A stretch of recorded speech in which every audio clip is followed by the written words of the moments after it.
Sí, ya terminamos la mayoría de las materias, los segundos parciales. Ya, entonces ya están con más tiempo. Ahora sí vendrán todos. Se han Sí, asegurado ya a a la nota.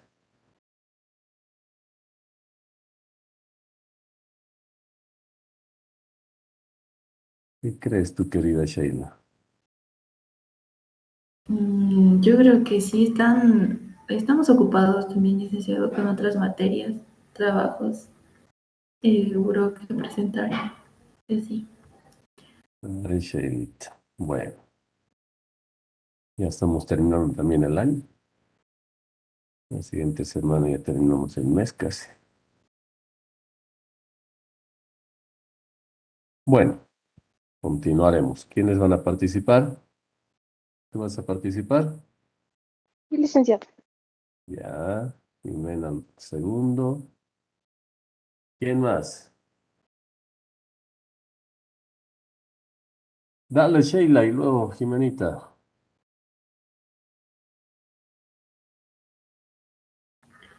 Buenos días, licenciado. El día de ayer hablamos sobre la integración del personal, hablamos sobre la gestión de recursos humanos, que es una función que llevan todas las organizaciones para aprovechar al personal, que sea más efectivo el personal con el objetivo de organización, que tengan también un clima laboral favorable, que también influye en el trabajo de cada una de las personas. También hablamos sobre el modelo de la gestión de recursos humanos, que es el principal factor y una ventaja competitiva con la que cuenta la organización para el personal, y el proceso de la gestión de recursos humanos, que tiene una ventaja para ser productivos entre el personal y ser más competitivos. También hablamos sobre la planeación de recursos humanos, que es necesario saber con qué personal contamos, que sea suficiente y efectivo para realizar una actividad, una mejora laboral, un trabajo mejor. Y la definición del cargo, que son actividades de desarrollo, grado de responsabilidad, un nivel de autoridad en cada uno que es necesario, y el perfil del cargo, que hablamos sobre la formación, la experiencia, el conocimiento específico, las habilidades, las relaciones interpersonales y la actitud. Y dijimos que la actitud es importante para el personal. Y también vimos el empoderamiento, que era Está bien, querida Sheilita. Está bien, muchas gracias. Así te quiero ver en el examen. Adelante, Jimena Crispín. Ya, licenciado. Antes de lo que dijo la compañera, estábamos terminando de ver el tema de, estábamos quedando, nos faltaba la última parte que era de empowerment, que era un empoderamiento y lo definimos como una herramienta que va a consistir en, primero, delegar, otorgar o puede ser también transmitir el poder, la autonomía y responsabilidades a los trabajadores y de una empresa. Y esta tiene un fin que puede, digamos, tomar decisiones y resolver problemas por sí mismos, sin la necesidad de tener la autorización de sus superiores. Y también decíamos que empowerment tenía un significado que se podría decir que era de dar poder, algo que está fuera de lo convencional. O sea, esto quiere decir que no se encuentran en el organigrama, en el reglamento de la organización y es fuera de lo convencional. Y para implementar es necesario y fundamental contar con el personal experto en liderazgo y motivación. Y tiene que ser un personal experto en, pocas palabras, empoderarse de la empresa y, digamos, tener libertad de realizar pequeñas acciones. Y, digamos, pueden hacer uso de los recursos de la empresa, que tienen como objetivo garantizar una mejor experiencia para el cliente. Eso sería el licenciado. Ya, excelente. Nuevamente les repito, el tema del empoderamiento, cuidado que se entienda mal, porque a veces dicen los empleados se han apoderado de esta empresa. El empowerment es en el sentido positivo, el empoderamiento, el apropiarse filosóficamente de la empresa, de hacerla parte de uno. Porque esa empresa, al darte un empleo, te da un soporte económico, un sostén económico, seguridad, salud para tu familia. Y tú dependes de esa empresa. Por lo tanto, tienes que cuidarla, tienes que procurar que salga adelante. Entonces, es en ese sentido filosófico que lo que tenemos que tomar al empoderamiento. El empowerment en el Canal de Panamá ha durado aproximadamente 5 años. Me hubiera gustado, les voy a pasar un video para que lo analicen y lo comentemos luego. Y esto lo ha llevado a cabo Miguel Ángel Cornejo, porque la gente, los empleados, tantos años y décadas que han pasado que estaba bajo el control del gobierno norteamericano, que prácticamente ya no tenían razón de ser porque no lo sentían como parte de Panamá, no sentían la soberanía de Panamá en el canal, sino que lo consideraban todavía parte de Estados Unidos. Por lo tanto, ahí ha tenido que haber un acto de concientización, de cambio de mentalidad, de chip, para hacer de cuenta nuevamente que esa parte del Canal de Panamá ya era parte de la soberanía de su país. Y esto ha durado años, no ha sido un proceso de meses. Por eso es importante contar con este tipo de profesionales expertos en liderazgo y motivación. De la misma forma como está ocurriendo en México. Y Panamá no se ha dado cuenta. México está haciendo un nuevo canal, pero este es el canal transísmico que se llama. Es un canal que va a ser paralelo al de Panamá y además va a contar con una línea ferroviaria. La línea ferroviaria es la que ya se está comenzando a implementar, que va a abaratar costos, va a cortar tiempos y va a ser la competencia a lo que era el canal de Panamá. Como les digo, los tiempos van cambiando. Antes esos proyectos, el canal de Panamá ha durado casi 20 a 30 años, si no recuerdo bien, en abrirse, en establecer esa conexión entre el Océano Atlántico y Pacífico y viceversa. Pero ahora no, se está hablando de una década o menos de una década que se va a hacer el nuevo canal en México, el transísmico. Todos nosotros tenemos que estar al tanto de lo que están pasando en los países y el empoderamiento, o sea, lo que está haciendo el presidente de México con su liderazgo es hacer el empoderamiento nuevamente de lo que de pronto estaba todo bajo el manto de la corrupción. La gente, todo el mundo lo consideraba corrupto. Si ustedes comienzan a revisar los datos o los índices de corrupción, eran similares a los de Bolivia, estaban en esos niveles. Terrible. Pero cuando llega un nuevo liderazgo, esa imagen se va revirtiendo cuando vas combatiendo a la corrupción. Cuando yo les pasé ese artículo de la empresa Casper, que es la empresa que desarrolla y distribuye protectores antivirus para los equipos de computación móviles, él dice, yo contrato a las personas que tienen ética y valores. Y la ética y valores se enseña en la universidad, no se enseña en el colegio, eso es parte de la familia. Y a él le gusta tener ese tipo de personas de las cuales uno no tiene que estar pendiente si le va a robar, no le va a robar, si va a sabotear o no va a sabotear la empresa.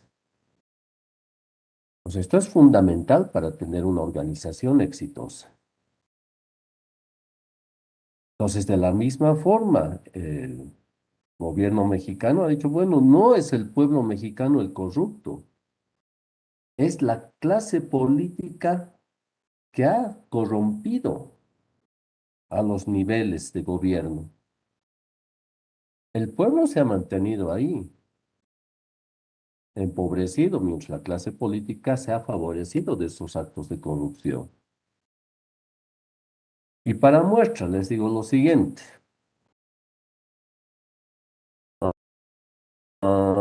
El procurador, similar a lo que hay en Bolivia, fue y se casó. En otro país dirían, ¿eso qué tiene que ver con el combate a la corrupción o actos de pronto ilícitos? Se casó el señor, pero se casó en otro país. Invitó a varias personalidades de México y el señor se fue en un avión privado. Bastó ese detalle para el presidente y para decirle que ese acto no estaba viniendo de acuerdo a la política de gobierno de austeridad que ha marcado su principio de gobierno y que eso no venía bien con la imagen del gobierno. Llegó de su matrimonio y en la semana ha presentado su renuncia. Y el presidente le aceptó y cambió de inmediato.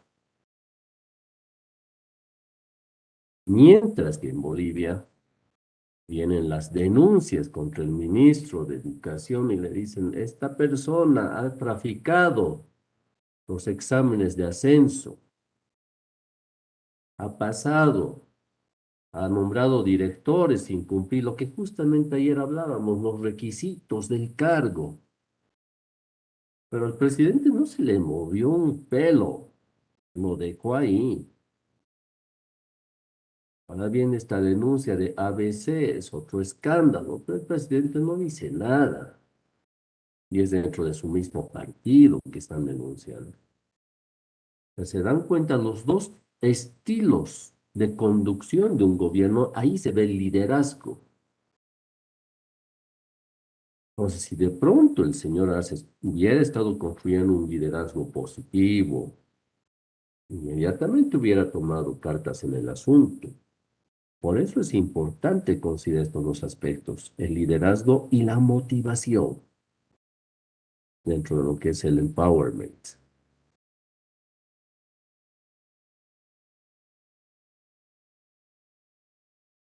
Continuaremos. En esta diapositiva vamos a ver los factores situacionales que afectan a la integración del personal. ¿Cuáles son esos factores? Primero veamos los factores externos, ese ambiente externo. Siempre hay influencia del ambiente externo. Son esos factores que van a afectar a la integración del personal.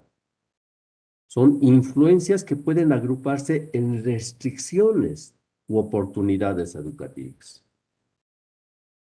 Factores socioculturales, legales, políticas, económicas. Cuando hablo en la integración de personal y estos factores exógenos que afectan, y hablamos de las oportunidades educativas, de pronto vemos que no muchos tienen la educación superior o educación técnica que puede requerir una organización. Por lo tanto, es una restricción que se pueda integrar este personal a una organización.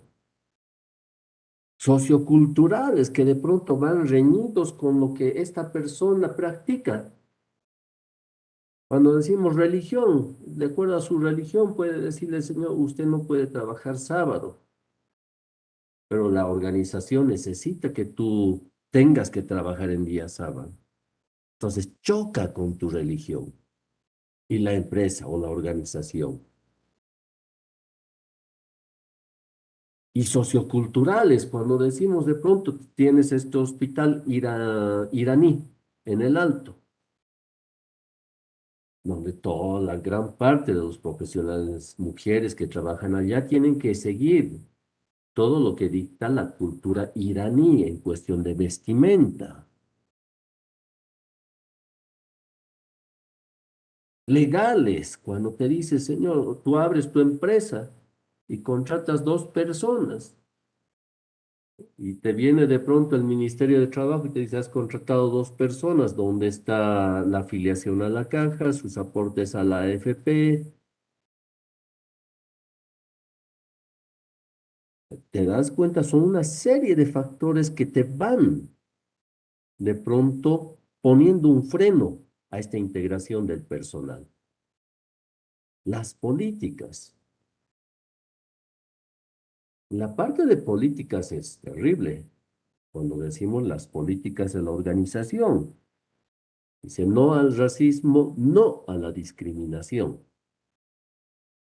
Y esto ocurrió justamente en una empresa, una multinacional en el Brasil, cuando una de las ejecutivas dijo, no podemos contratar personal afrodescendiente en nuestra empresa. Y esto ha generado, ya se imaginarán, una ola de protestas en el Brasil y campañas boicoteando a esta empresa. No obstante que esta persona tenía todos los grados, maestrías, doctorados, pero la educación que tienes en ese sentido técnica hace que de pronto tengas esa basura en tu cabeza, de decir, no vamos a contratar personal de descendencia indígena, por decirles. Como ella dijo, no vamos a contratar en nuestra organización afrodescendientes. O sea, son taras que de pronto vienen de la familia. Y esta persona salió a disculparse, pero el daño ya estaba hecho a la organización.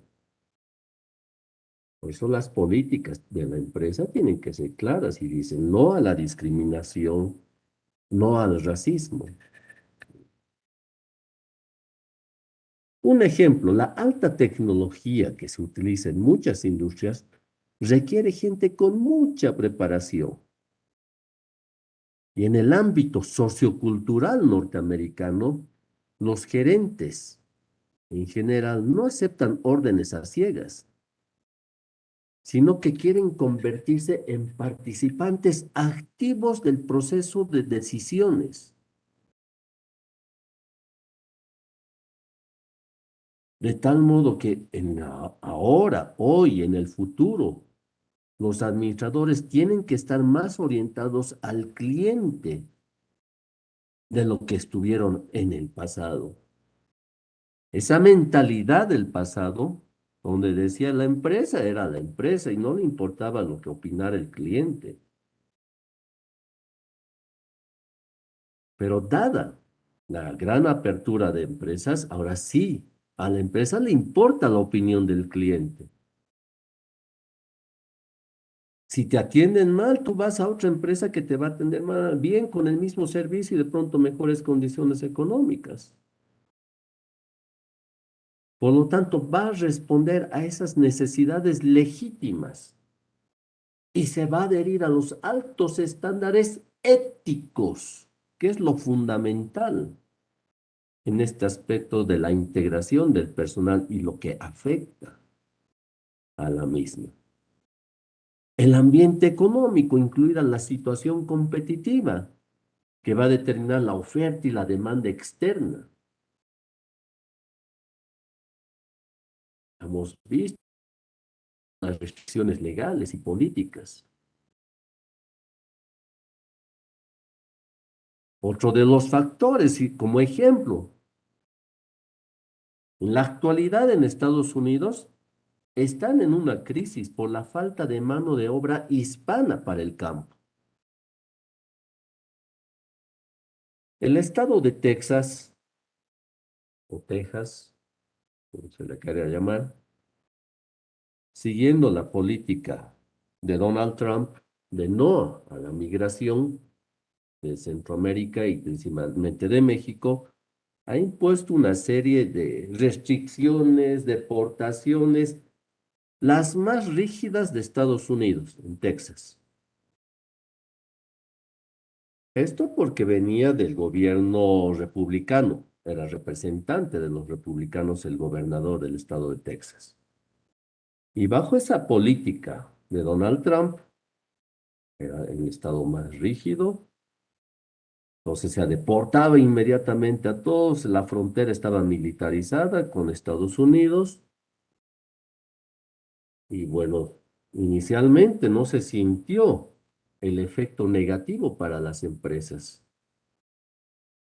agrícolas que están asentadas en Texas. Llegó un momento en que los empresarios dijeron, bueno, y ellos han apoyado esta política estricta, además racista, del gobernador de Texas. Dijeron, bueno, abrimos nuestras fuentes laborales a todas las personas interesadas en incorporarse a la mano de obra agrícola. Vengan, estas son las condiciones, como cualquier norteamericano,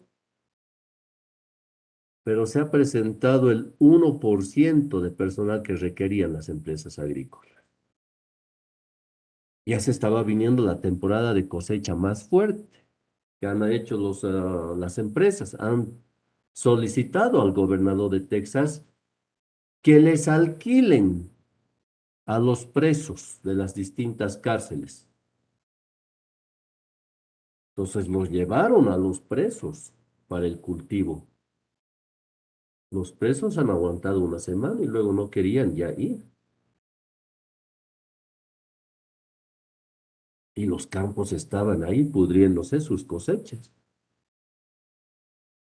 Y ha habido gran presión hacia el gobernador de Texas, de tal modo que ya los migrantes tampoco querían ir, porque cuando los deportaban les ponían el sello rojo en sus pasaportes o tomaban sus datos y no necesitas tener un documento, tomaban tus huellas dactilares y ya estabas con el registro biométrico rojo.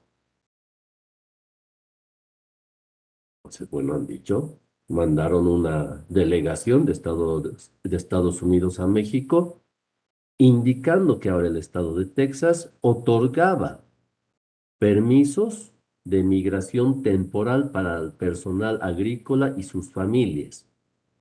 Pero el gobierno mexicano dijo, está bien, pero no, nosotros no queremos que vayan en una situación de esclavitud. Necesitamos que les paguen el mínimo permitido o más, además de otras prestaciones sociales para sus familias. Porque ellos ya no van a ir en situación de ilegales, van a ir con visas de trabajo temporal. De ese modo que han salvado parte de su cosecha Estados Unidos y actualmente están con esa situación. Pero esto en la parte ya de las grandes ciudades se mantiene esta falta de mano de obra. A los americanos no les gusta ser tenderos, no les gusta estar limpiando. Ese es un trabajo ellos consideran para los hispanos, como nos dicen. Y muchos restaurantes de Estados Unidos están con la búsqueda de personal y siguen ofreciendo mejores condiciones laborales, mejores prestaciones sociales. Y los ciudadanos norteamericanos no están afectos a realizar ese tipo de trabajo.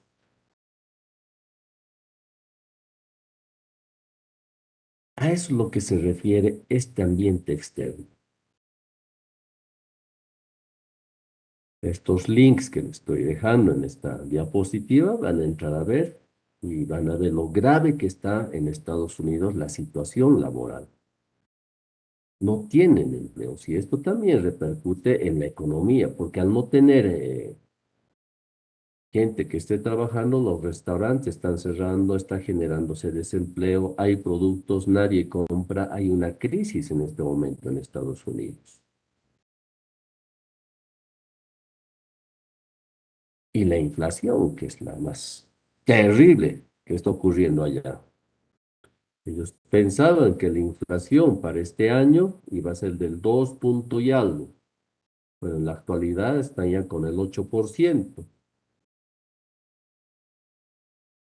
Es un tema de análisis económico, cómo repercute negativamente en los otros países la inflación de Estados Unidos. Seguiremos.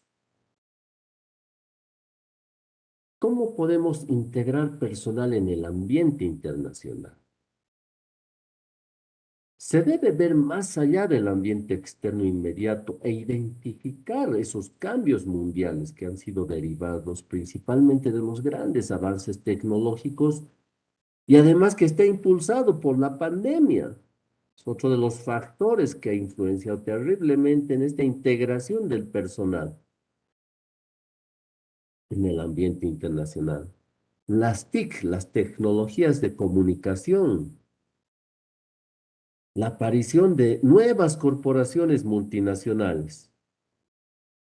Es típico que las grandes empresas internacionales tengan equipos gerenciales compuestos por administradores de nacionalidades distintas. Ya habíamos mencionado esto anteriormente con la posición geográfica que ocupan las empresas, con la administración geocéntrica o regiocéntrica. Esa actitud geocéntrica es la base para contemplar la organización como una entidad mundial involucrada en la toma de decisiones globales, que incluye las de integración de personal. Las compañías tienen tres fuentes para cubrir los puestos de las operaciones internacionales. Los administradores del país de origen de las empresas, como les había indicado, si se va Quantum a operar en México, va a requerir administradores de México, porque ellos conocen las restricciones, acuerdos comerciales, la idiosincrasia del pueblo mexicano. Administradores de terceros países. Y de pronto tiene un administrador altamente capacitado, no va a contratar de un tercer país. O administradores del país huésped.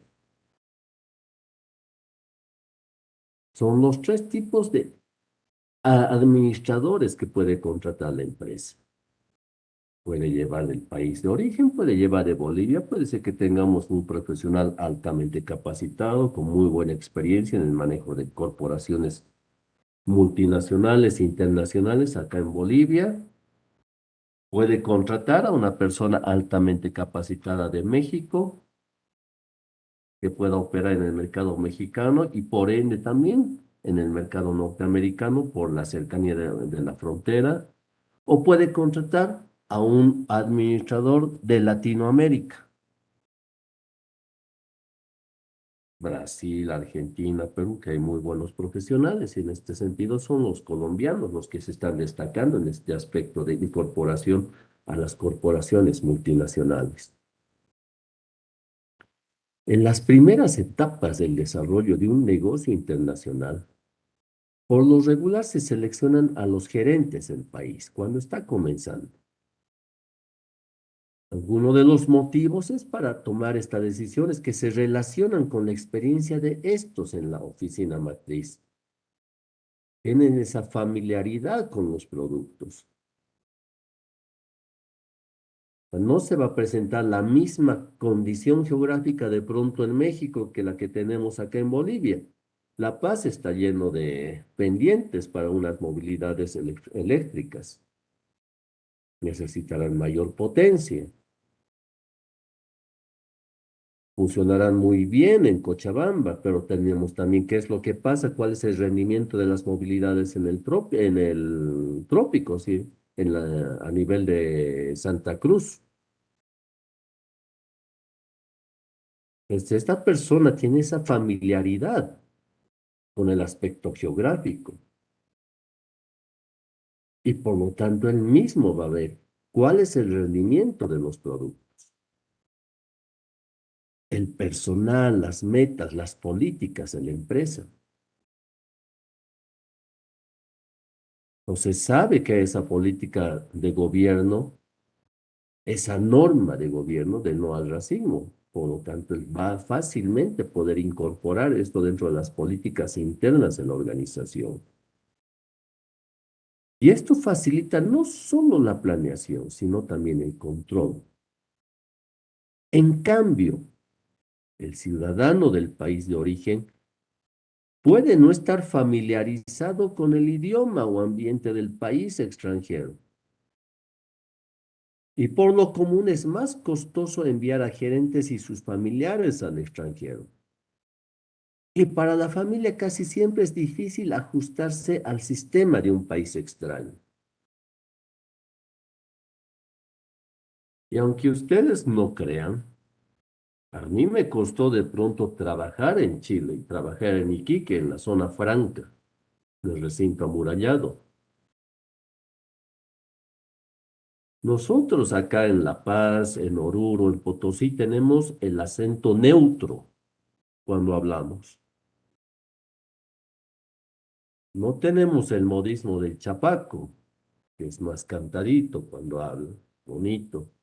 O del cruceño que habla con modismos, el pues, el la, y va suprimiendo vocales. En Chile, en esa región del norte, la gente habla rápido, como ellos dicen, hablamos atropellados, dice. A mí me ha costado casi un mes entenderles lo que me hablaban y les hacía repetir, les decía que me podían hablar más lento y que yo no les entendía y hablaban además con modismos. Era algo gracioso, yo no les entendía para nada. En cambio, el acento neutro que nosotros tenemos, los paceños, orureños, potosinos, hace que se nos entienda fácilmente al hablar en otros países, idioma de habla española.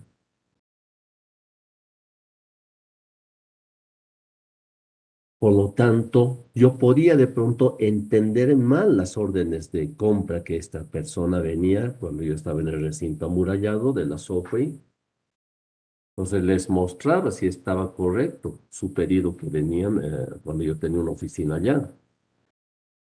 A veces me decían, no, yo que te di, tienen un dejo bueno, interesante de hablar de los chilenos y, como dicen, realmente bien atropellados y les decía que escriban ellos sus pedidos. Eso era para mí más fácil en lugar de decir voy a tomar su pedido. Y también los países huésped, donde nosotros nos estamos asentando, pueden presionar a la casa matriz para que contrate administradores locales, lo que hace de pronto, dicen en el Mutum, está asentando una empresa, o una empresa de pronto que va a hacer caminos, dice, las comunidades tenemos que, y obligan a las empresas a que contraten a los obreros de las comunidades como trabajadores de las empresas de caminos. O si están estableciendo de pronto plataformas para la exploración petrolera, hacen convenios con las comunidades que viven alrededor de las mismas para que los mismos puedan ser contratados. Y además les exigen que hagan obras de bien social, que puedan construir una posta o el mejoramiento de una escuela de la comunidad. Los administradores locales del país huésped hablan el idioma del lugar y conocen el ambiente de su país. Y en general es menos costoso contratarlos y puede no requerir reubicar a ellos y a sus familias. Dice, vamos a contratar a esta persona que trabaja en Santa Cruz, bueno, su familia se queda allá y esta persona irá los fines de semana, unas 2 veces al mes para ver al mismo. Pues no tiene tantos problemas que desplazarse al exterior y llevarse a toda la familia porque es un cambio radical. El problema está en que quizás no estén familiarizados con los productos y las operaciones de la empresa. Y el control puede ser más difícil si es que lo estamos llevando hacia otro país.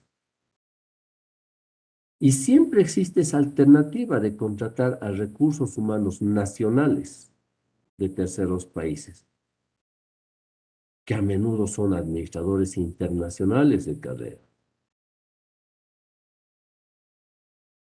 Sin embargo, el país huésped puede preferir tener sus propios nacionales, sus propios recursos nacionales donde nos estamos asentando en los puestos de poder. Por lo tanto, hay que ser muy precavido al seleccionar administradores de países que han tenido conflictos políticos.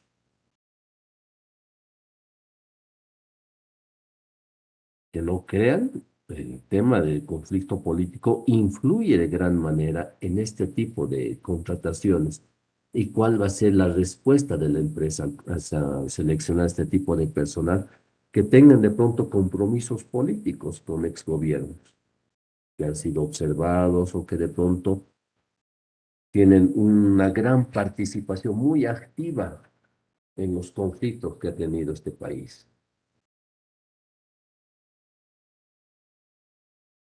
Sin ir más lejos, ¿qué es lo que pasa en la administración pública de nuestro país? Dice, no, esta persona era pitita, ya está siendo observado.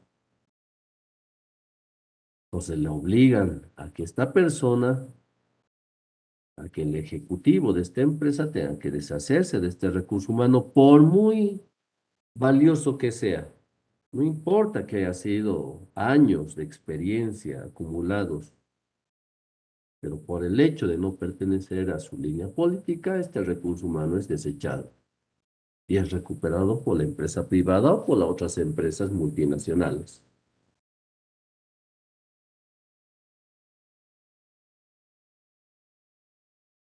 El terrible problema que tenemos en nuestro país es que, como decirles en el fútbol, entran dos equipos, pero son dos equipos con la palabra rivales. Compiten entre ambos para ganar, son rivales. Pero durante la época del MAS que se ha hecho cargo del gobierno y las campañas electorales, y dicho también por su jefe, ya no son rivales. Ha hecho que las clases políticas sean enemigas. Eso no debería existir. Debería existir también rivalidad en estas pugnas políticas. Es el señor Choquehuanca el que promulga este tema de enemigos, los enemigos internos. Entonces tenemos que nosotros ponernos en nuestra cabeza de que no tenemos enemigos internos, tenemos rivales. Las empresas que están apareciendo en la competencia son rivales que tenemos que enfrentar con creatividad e imaginación. Ahora, en el ambiente interno, los factores internos elegidos para este tipo de análisis se refieren a la integración de puestos gerenciales con personal de dentro y fuera de la empresa. Aquí vamos a referirnos a la promoción interna. Originalmente la promoción interna suponía que los empleados avanzaban a cargos de supervisión de primera línea y luego ascendían por la estructura de la organización. Así se consideraba que una compañía recibía un flujo de empleados no gerenciales, de entre los cuales emergían los futuros gerentes. Y como solía decir en la industria ferrocarrilera, cuando un presidente se retira o muere, contratamos a un nuevo empleado. ¿Y esto en qué sentido? Porque eran como fichitas. Iban avanzando por tradición, porque se iban jubilando, se iban retirando. Entonces la persona que iba detrás de esta persona ascendía automáticamente, no ascendía por el tema de preparación técnica, profesional, sino por antigüedad. Esta era una práctica tradicional en ENFE. Y por eso se dice que cuando un presidente se retira o muere, contratan un nuevo empleado porque queda una vacante hacia abajo porque todos van recorriendo hacia arriba, van subiendo un peldaño más.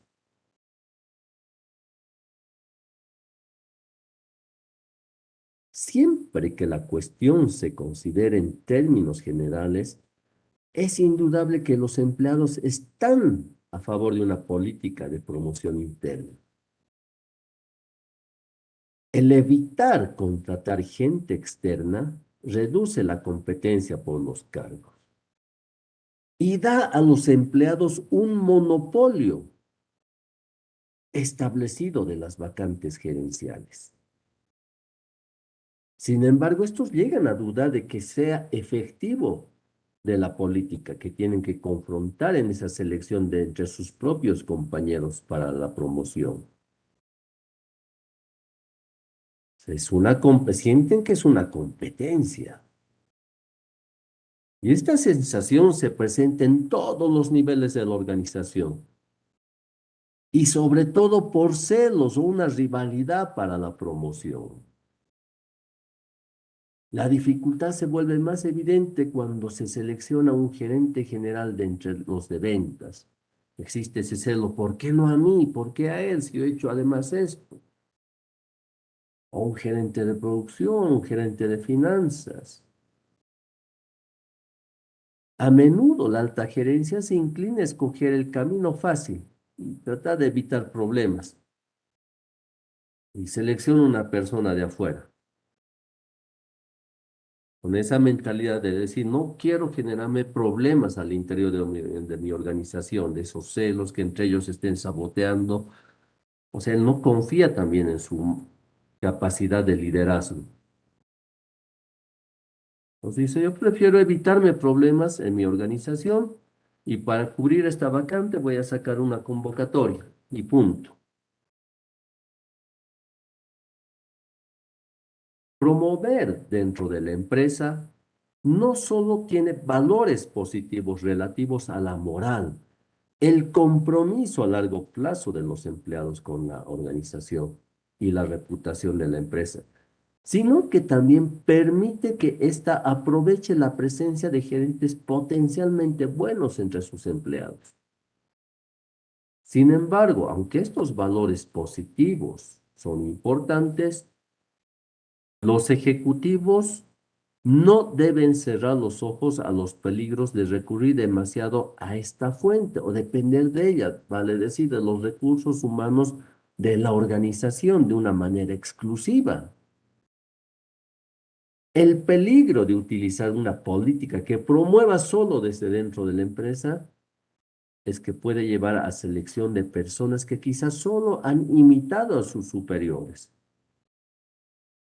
Esto no es necesariamente un error, en especial si se adoptan solo los mejores métodos, rutinas y puntos de vista, pero es probable que sea un ideal inalcanzable. O sea, vale decir que a esa persona que yo la quiero promover y que la veo como que pueda suplir a este gerente de finanzas, es que esta persona solamente esté imitando y no haya puesto parte de esa persona que quiero promover en algo propio que él haya desarrollado para mejorar a ese puesto, a ese cargo.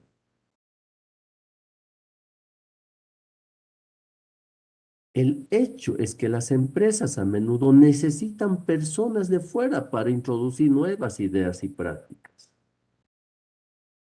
En consecuencia, hay un buen motivo para evitar la política de promoción exclusiva dentro de la empresa. Y ustedes se van a dar cuenta, al momento de incorporarse a una organización, ustedes mismos buscan cursos de capacitación, de seguir enriqueciendo su profesión y hacerlos más competitivos en caso de una promoción interna donde ustedes van a estar trabajando. O sea, pronto van a estar haciendo procesos y ustedes dicen, pueden mandar, y además esto es importante, yo les recomiendo que cualquier idea, sugerencia que tengan en la organización que estén trabajando, la manden por escrito. Es muy bueno siempre documentar cualquier idea, iniciativa que tengan para mejorar en la organización.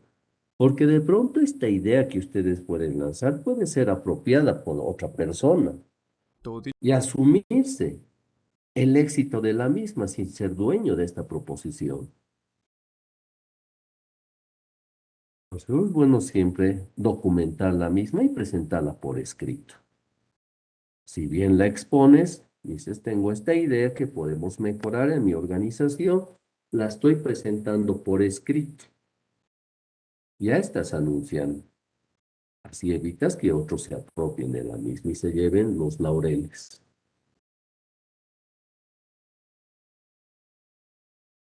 Cuando el personal, cuando yo quiero promocionar personas dentro de mi organización, y me he referido a este aspecto de la imitación, donde muchos de los obreros, empleados, están imitando lo que está haciendo el gerente. yo me doy cuenta como encargado del talento humano de que esta persona es la misma que se está jubilando, no me está aportando nada nuevo, porque yo lo voy a entrevistar. Voy a entrevistar a los diferentes candidatos potenciales a ocupar esa gerencia o esa jefatura de departamento, lo que se llame, y veo que no aporta nada nuevo, entonces voy a informar y voy a indicar a la máxima autoridad ejecutiva, al CEO, de que no hay nada nuevo en lo que estamos pensando reclutar o promocionar dentro de los empleados de la organización. Por lo tanto, se toma la decisión de traer personal de afuera y que el mismo pueda presentar un plan de trabajo. Por eso van a ver en las convocatorias, ponen una serie de requisitos. Y al momento de la entrevista dice, bueno, ¿y cuál es su plan de trabajo en caso de acceder a este cargo? Y ahí se van a compulsar y ver si efectivamente esta persona pone algo nuevo para revitalizar a ese cargo. Eso es importante que nosotros tengamos que comenzar a considerar. La responsabilidad en la integración del personal recae en cada gerente de cada nivel. La responsabilidad final está en el director ejecutivo, que es el que va a poner la firma, es el que va a tomar la decisión de contratar al personal. Y en algunos casos puede ser de los altos ejecutivos que se reúnen, o de un grupo o del directorio, que son los que generan las políticas organizacionales. Ellos tienen el deber de desarrollar las tácticas, asignar la ejecución a sus subordinados, garantizar su aplicación apropiada. La responsabilidad de esta integración de personal, les repito, es de los altos ejecutivos, del directorio de una organización. De ellos es la responsabilidad de contratar a esta persona. Pero si yo voy a contratar a un auxiliar de oficina, no voy a llevar esto ante los ejecutivos ni ante los directores para que contraten. Esto quedará a disposición del encargado de reclutamiento, del departamento de personal, que es el que se va a encargar. Este tipo de decisiones se dejan a otro tipo de mandos. Es en el caso de puestos estratégicos, donde se toma y se deja bajo la decisión de los ejecutivos, de los CEOs, de los cuerpos directores, la contratación y la toma de decisiones para reclutar a este personal. No todo recae ahí arriba, en las esferas. ¿Ya? Eso es lo que tenemos nosotros que tener ese criterio. Ustedes están en un mando medio y les dicen, tenemos que contratar un auxiliar contable. No van a llevar ante el gerente de finanzas la contratación de un auxiliar contable. La persona, el gerente, estará encargado de buscar apalancamientos financieros, de buscar mercados, de establecer contactos comerciales. No se va a encargar de estar haciendo la evaluación del auxiliar de contabilidad. Entonces, es cuestión de criterio. Por eso es la responsabilidad en la integración del personal donde va a recaer. Ciertamente los gerentes de línea deben utilizar los servicios de los miembros del personal administrativo. Y casi siempre se recurre al departamento de personal para el reclutamiento, la selección, la asignación, la promoción, la evaluación, la capacitación de las personas. Pero en el análisis final es responsabilidad del gerente cubrir los puestos con las personas mejor evaluadas. Y a veces existe de pronto el celo de algunos jefes que no dejan que el personal se capacite, que avance más allá, que piensan que de pronto está amenazando a su cargo. En determinado momento, cuando yo trabajé en la aduana, como parte del programa de Naciones Unidas, yo estaba en la parte de producción, en la unidad de informática. Pues yo estaba a cargo de la evaluación, contratación pero en la parte de evaluación de compra de equipos de informática para la modernización de la aduana de CEP.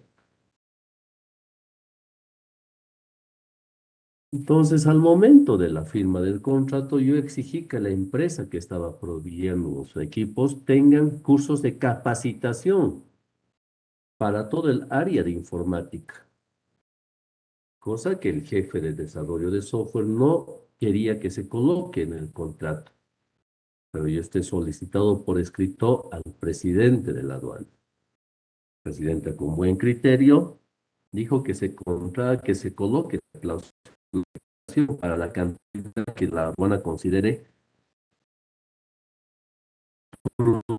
que no lo dejaba bajo mi responsabilidad. Entonces, al grupo que estaba bajo mi cargo, les consulté, les dije si estaban interesados en asistir a este curso de capacitación.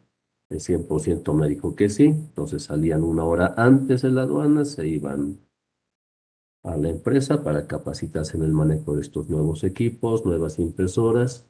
No son como las de ahora, que es apretar un botón.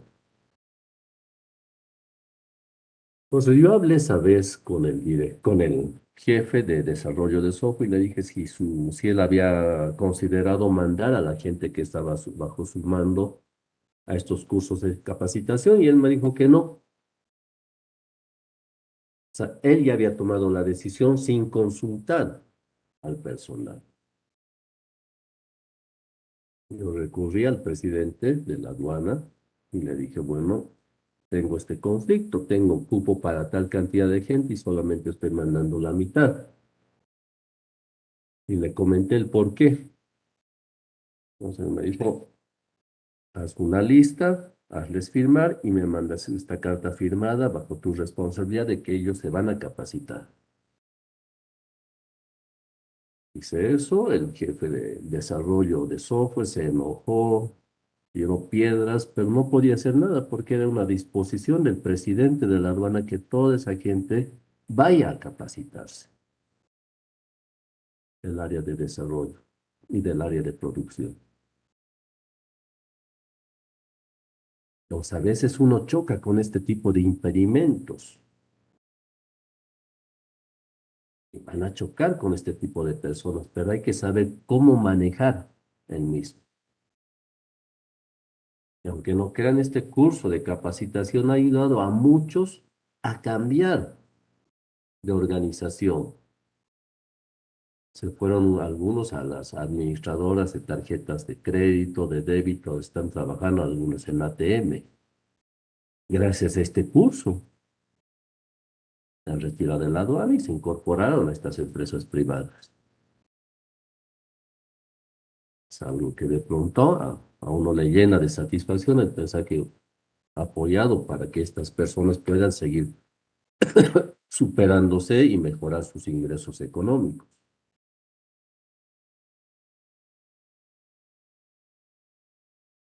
Existen ejemplos como Dow Chemical. Esto es interesante. Cuando ustedes hacen un grupo en WhatsApp, es lo que nosotros denominamos redes de comunicación y contactos. Yo tengo, por ejemplo, un grupo en WhatsApp de mis compañeros de maestría, donde ellos pasan este pequeño grupo, dicen, si alguien conoce un contador, tengo este puesto en esta oficina, que se comunique con tal persona, o tengo esta posibilidad de empleo, o tengo esta posibilidad de hacer cursos. A eso se llaman redes. Cuando ustedes dicen, bueno, hay que hacer este trabajo, podemos comunicar y hacer o preguntarle a tal persona. Y dicen, yo conozco a esta persona, entonces están comunicando entre ustedes internamente. La empresa Dow Chemical de Estados Unidos anima personas, a sus empleados antiguos, a permanecer en contacto con la empresa. No es que la persona se jubiló y lo mandaron y se olvidaron de él. Ellos hacen una reunión anual de tal modo de que y les invitan, si están lejos, si eran ex ejecutivos o eran funcionarios técnicos muy requeridos en esta empresa, les mandan pasajes aéreos y tienen sus hoteles reservados, de tal modo que ellos puedan seguir compartiendo su experticia en el área en el cual estaban trabajando. Miren, nosotros que hemos sido maestrantes en la UNSA, seguimos manteniendo contacto con nuestra alma mater, que es la UNSA. La idea de las redes es desarrollar una red social de ayuda. Y para eso vamos a utilizar el WhatsApp, el Facebook, el Twitter, toda esta serie de herramientas que nos ofrece la tecnología de comunicación, que nos pueda beneficiar tanto a la empresa como al empleado. Uno de estos beneficios es el de compartir conocimientos que pueden incluso derivar en la recontratación después de la separación. Pero, siempre hay un pero en esto de las redes.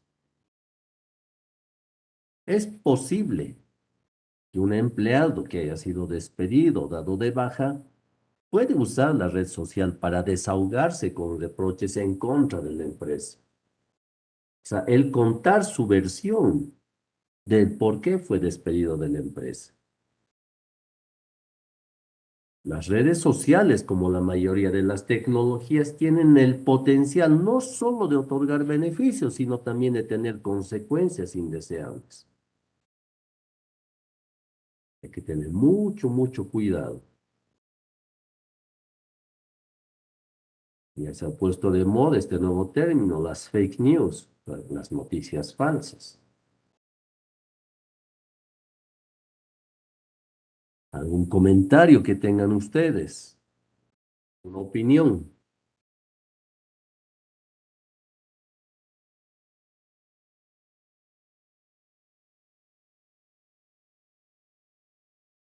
¿Nada?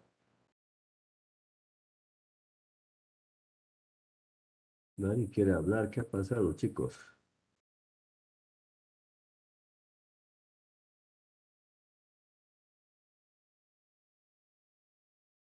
Bueno, continuemos. Aquí vamos a comenzar a hablar del proceso de selección, de las técnicas, de los instrumentos. Es como una pequeña receta. Aquí vamos a realizar una introducción al proceso de selección, que va a venir seguida del análisis de varios instrumentos, técnicas, como las entrevistas, los exámenes. Para una buena selección, la información sobre el solicitante debe ser válida, confiable. Cuando se preguntan si los datos son válidos, se refieren a si miden lo que deben medir.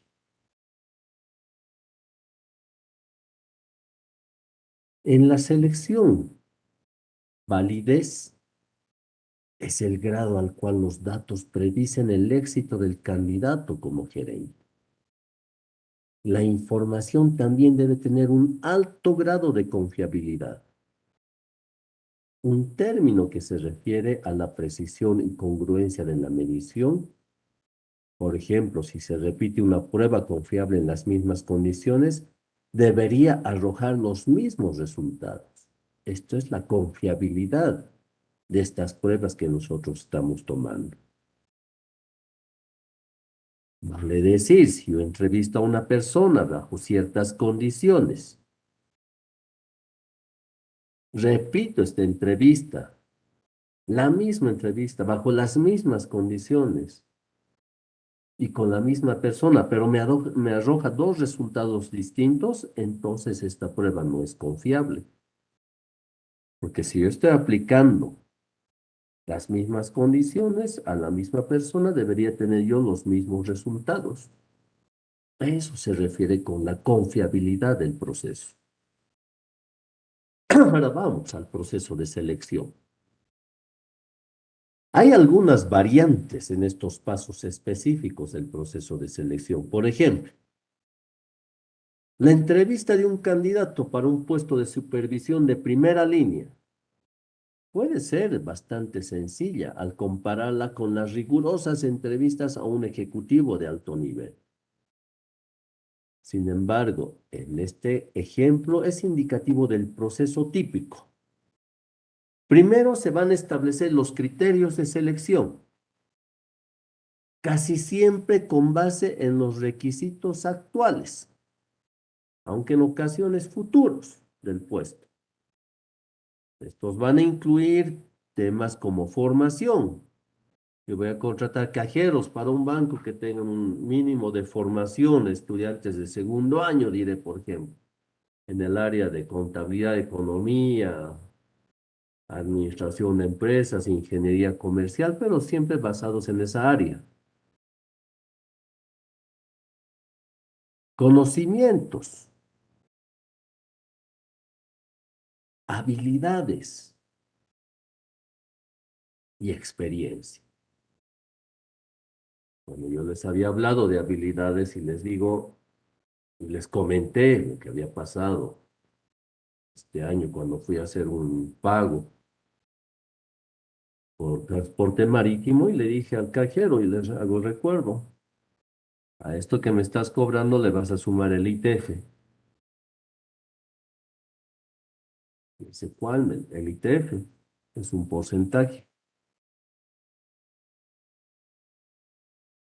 Y la persona no podía sacar el ITF, que era solamente el 3% del monto que yo estaba cancelando. O sea, no podía sacar un porcentaje el muchacho.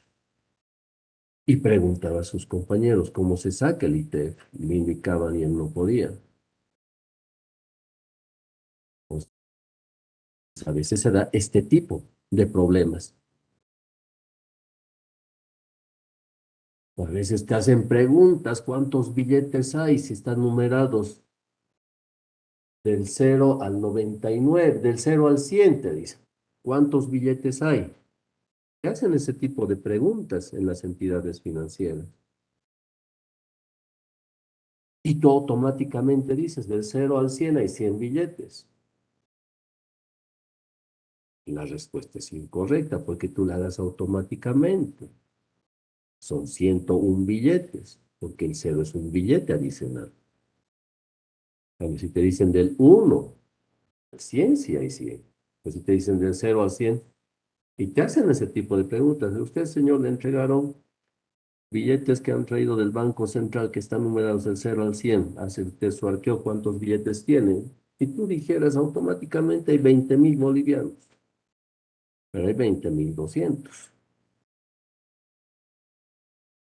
Son ese tipo de preguntas que les hacen para pescar, si tienen habilidad, y si tienen criterio y raciocinio.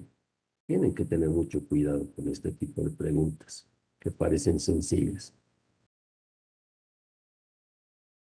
Luego, se pide al candidato que llene una solicitud, si éste pertenece ya a la organización. Si éste pertenece ya a la organización, ya no es necesario que llene la solicitud, porque él directamente se presenta ante la oficina de recursos humanos y le dijo, yo me voy a postular a este cargo. Pero si es una persona ajena a la organización, sí tiene que llenar una solicitud. A lo que le sigue una primera entrevista para identificar a los candidatos más prometedores. Se va seleccionando. Pueden presentarse 100, de los 100 va a haber una primera preselección donde va a quedar la mitad. Luego habrá otra serie de entrevistas y de este modo van a ir quedándose los mejores. Se puede obtener información adicional al probar si el candidato califica para el puesto. Luego el gerente, su superior y otras personas dentro de la organización son los que van a realizar las entrevistas formales.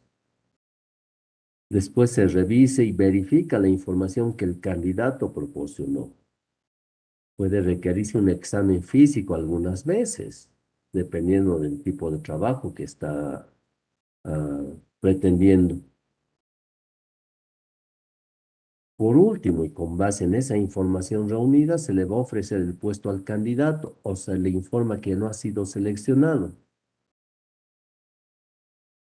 Aquí el análisis más detallado de algunas partes de ese proceso de selección que les he indicado.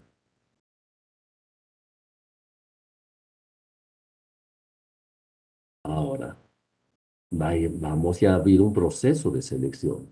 Nos hemos quedado con los mejores. Vamos a ir a un segundo aspecto, que es el de las entrevistas, que les mencionaba. Cada administrador contratado o promovido por una empresa es entrevistado por una o más personas. A pesar de que es un uso generalizado, se duda de la entrevista como un medio confiable y válido muchas veces para seleccionar gerentes. Diferentes entrevistadores pueden pensar o interpretar la información reunida de manera distinta y muchas veces no hacen las preguntas correctas. A veces hacen preguntas que no vienen al caso. O la respuesta que da el entrevistado, yo la puedo interpretar de una manera que puede ser de pronto favorable para la organización y para otra persona que escuchó dentro de ese equipo de entrevistas, puede que lo considere negativo. Pues existe ahí la disparidad de criterios. Por eso también hay que tener mucho cuidado con las entrevistas cuando uno conforma el equipo y la evaluación de las mismas. Y lo que les indicaba, la apariencia general del entrevistado puede influir. Aunque esto puede tener poca capacidad para el desempeño en el puesto, pero influye.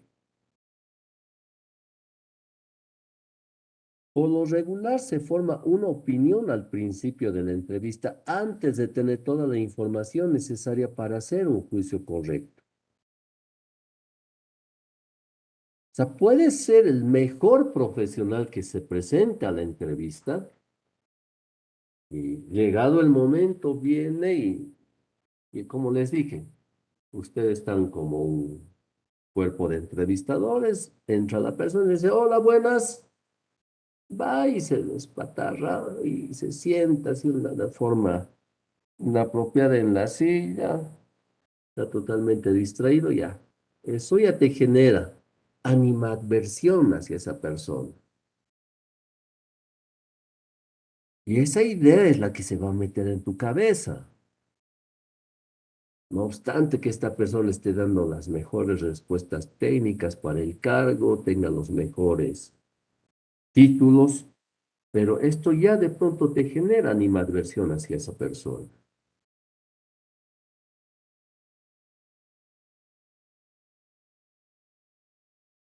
O sea, esto es importante, la presentación. Ahora, para mejorar este proceso de la entrevista y superar algunas de estas debilidades que se pueden presentar en este aspecto de las entrevistas, se pueden utilizar algunas técnicas. Una de estas técnicas es la capacitación a los entrevistadores para saber qué deben buscar. Por ejemplo, al entrevistar a personas dentro de la empresa, se deben analizar y discutir los registros previos, estudiar los resultados alcanzados por esta persona, la forma en que se desempeñaron en las actividades gerenciales claves. Estos datos son más difíciles de obtener si se van a seleccionar a gerentes externos de la empresa. Y los entrevistadores pueden verificarlos con las referencias que van a mencionar en sus papeles. Muchas veces cuando se recurre a persona interna de la empresa para las promociones, a veces existe información oculta, no tan transparente de esas personas. De pronto sus acciones pueden haber sido mal interpretadas también cuando tomó una decisión. En cambio, cuando se presenta una persona de afuera, revisa todo su currículum y por eso dice referencias, dónde ha trabajado en tal institución. Llamas a esa institución previamente, antes de la entrevista. Dice, ¿por qué a esta persona se la ha retirado? Primero puede decir en su papel, me retiré en tal fecha de esta institución. Entonces se pregunta a la institución, señor, estoy llamando por esta persona que se ha presentado y quisiera saber los motivos por los cuales presentó su renuncia. Y te puedes llevar con la sorpresa de que esta persona no ha presentado su renuncia, sino que ha sido despedido y te van a explicar por qué. Entonces esto ya te sirve de filtro. Por eso es que se pide referencias. Otra técnica que se puede utilizar. Los entrevistadores estarán preparados para hacer preguntas correctas. Y para esto pueden existir entrevistas estructuradas, semiestructuradas y no estructuradas. Es similar a lo que yo les digo, las entrevistas estructuradas. Les dan un banco de preguntas. 5 preguntas a los 5 entrevistadores. O les digo, son 20 preguntas de las cuales ustedes van a seleccionar 5. Esa es una entrevista estructurada. Semiestructurada entre preguntas cerradas y abiertas, como en el examen de interpretación o falso verdadero. Y no estructuradas, son preguntas abiertas. En una entrevista no estructurada, el entrevistador de recursos humanos puede decir algo como, hábleme de su último empleo, ¿cómo era su jefe? Cuénteme. En la entrevista semiestructurada, el entrevistador sigue unos lineamientos de la entrevista. Puede decir, solamente queremos que le preguntes del ámbito ferroviario, de cuál era su experiencia en el ámbito ferroviario, en qué empresas del sector ferroviario ha trabajado, cuáles han sido sus aportes, qué distritos conoce, sabe usted qué es la maestranza de Uyuni o no sabe lo que es la maestranza de Uyuni, por decirles preguntas como ejemplo. Pero también puede hacer otro tipo de preguntas. ¿Qué opinión le refiere respecto de las pulperías?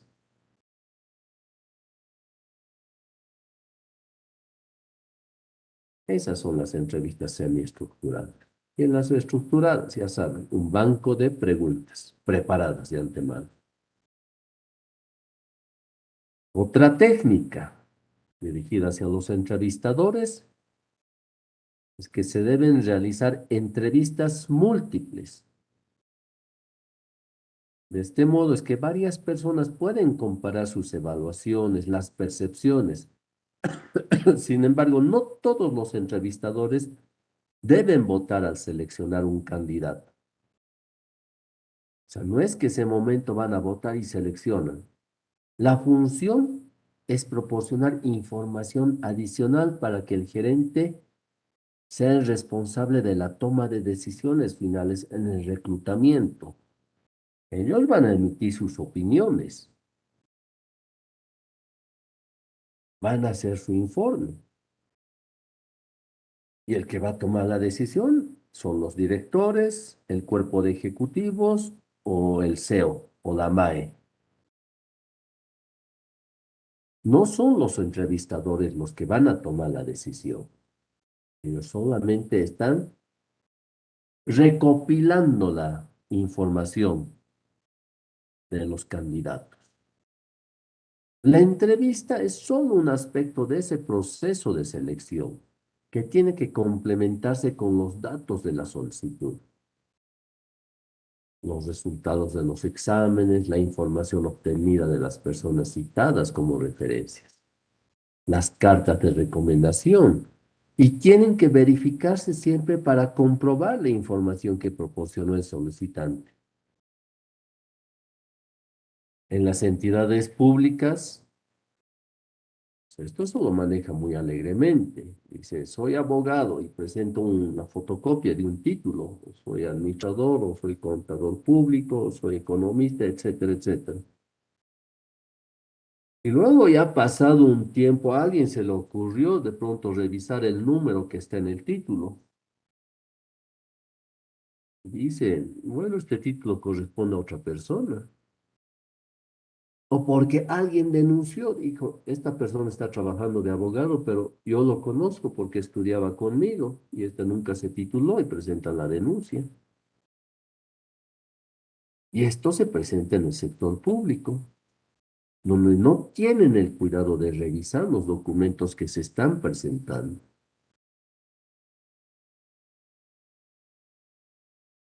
Ahora ya es más fácil, ingresas a la página web, tienes un título, puedes consultar la confiabilidad de la fotocopia de este título.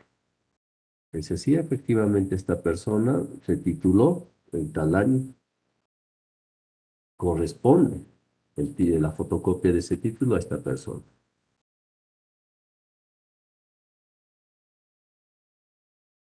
Para eso nos sirve la confiabilidad y la veracidad de los documentos que nosotros tenemos que estar siempre contrastando con la fuente.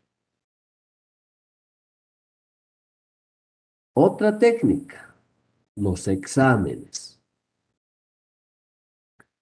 El principal objetivo de los exámenes es obtener datos sobre los solicitantes que ayuden a anticipar su éxito probable como gerentes.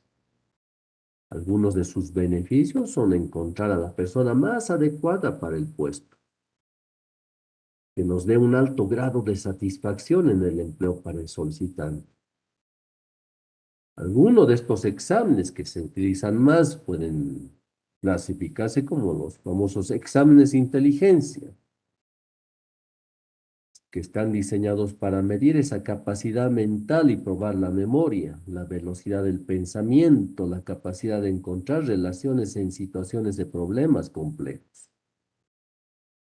O sea, te van a decir en determinado momento, resuelve este caso, y te dan un pequeño caso y te indican, vuélvalo un árbol de problemas y ahora vuélvalo y voltéelo como un árbol de soluciones. Es una técnica. De volver árbol de problema y árbol de soluciones. Va a existir los exámenes de pericia y aptitud. Ah, perdón, antes de que me olvide lo que yo les decía. Ustedes tienen 3 o 4 fajos de billetes del 0 al 100 en tal serie, del 99 a tal en tal serie. ¿Cuántos billetes hay? Dice.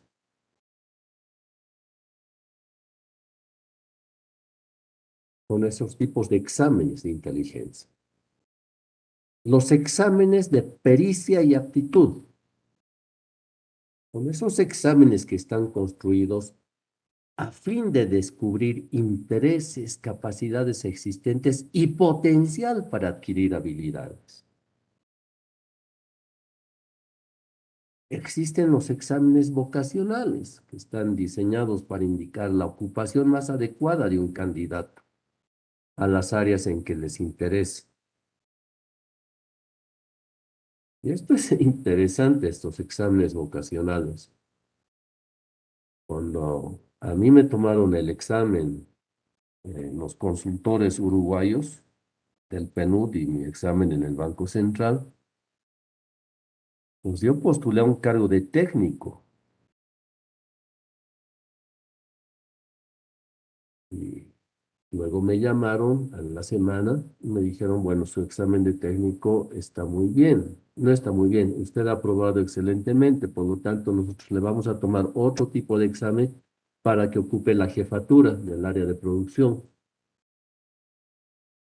O sea, la segunda persona que vino por mí detrás en el examen es que me dieron el cargo de técnico. Y a mí me hicieron dar con otro grupo de personas para el examen de la jefatura de producción en la aduana. Postulé para un cargo, pero me subieron para otro cargo. Esa es una anécdota. Para eso sirven los exámenes vocacionales. Los exámenes de personalidad. Y es importante este tipo de exámenes. Y están diseñados para revelar las características personales de un candidato y la forma en que éste puede interactuar con otros, lo que genera una medida de liderazgo potencial. Pero estos exámenes también presentan limitaciones. Y una de esas limitaciones es que se necesitan de psicólogos industriales.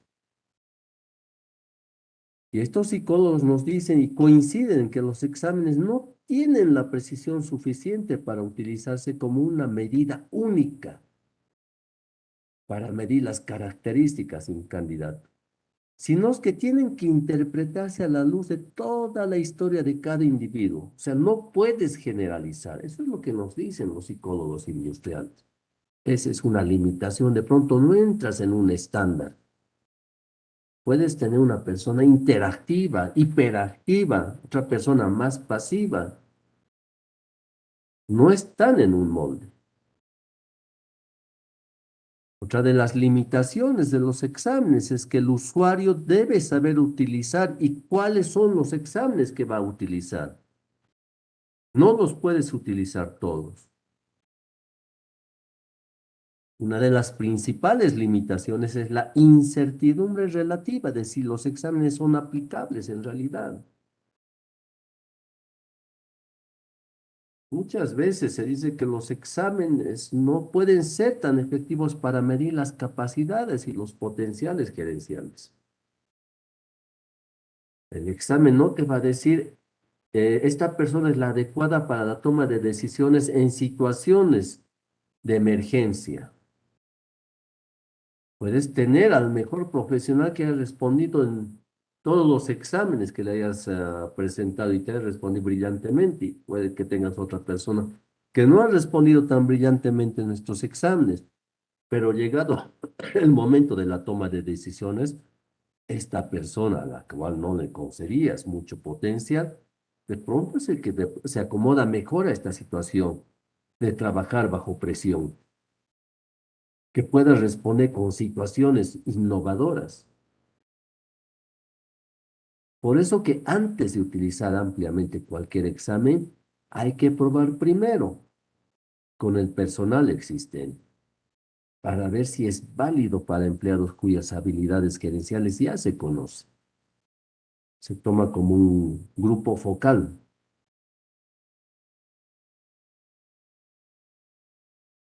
Y aquí es importante también que nosotros contratemos personal para que pueda tomar estos exámenes, que sean quienes van a administrar e interpretar los mismos. Los exámenes no deben discriminar injustamente y deben ser consistentes con las leyes y los lineamientos de un Estado. No puedes salirte al margen también de la ley cuando tomas un examen. ¿Alguna pregunta? ¿Ha quedado claro?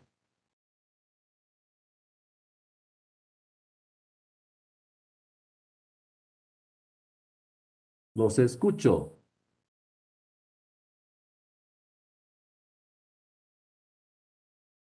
Nathan, Janet, a ver, hablen.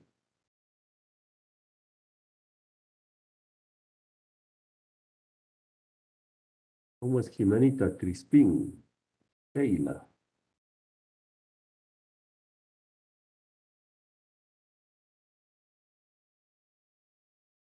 Daniela, ¿nada? ¿Nadie quiere hablar?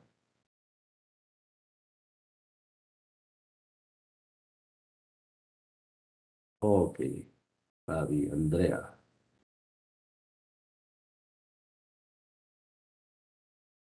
¿Está todo claro? Está bien, Danielita. Si ha quedado todo claro, no hay ningún comentario, nada que ampliar. Vamos a quedar aquí.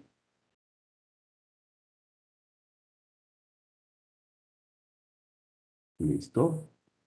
Gracias, chicos y chicas. Nos vemos la siguiente semana. Hasta la siguiente semana, Lice. Hasta la siguiente semana, queridos amigos, amigas. Hasta la siguiente semana, licenciado. Chao, Fabri, que les vaya muy bien, que la pasen bonito.